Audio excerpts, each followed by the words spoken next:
Hello and welcome to Osprey's Explainer series of brief tutorials.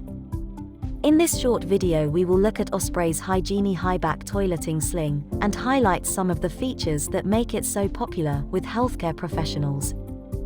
The Hygeenie High-Back was designed to offer extra support and comfort by adapting the original Hygeenie style and improving on the design of more conventional toileting slings.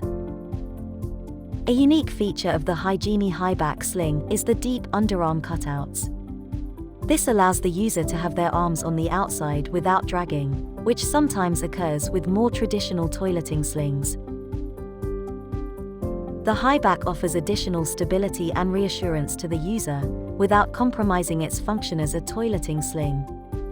The safe working load is 200 to 350 kilograms, and it comes in 9 sizes. For users that experience involuntary movement, the Hygeenie High-Back is the perfect choice. The continuous shoulder loops allow the sling to move with the user's movements, preventing them from slipping in the sling or changing the seating position.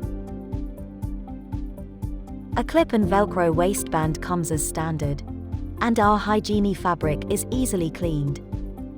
For more information about our Hygeenie High-Back, please call the Osprey Sling Company on 01869 252 015. Thank you for watching and please don't forget to subscribe to our YouTube channel.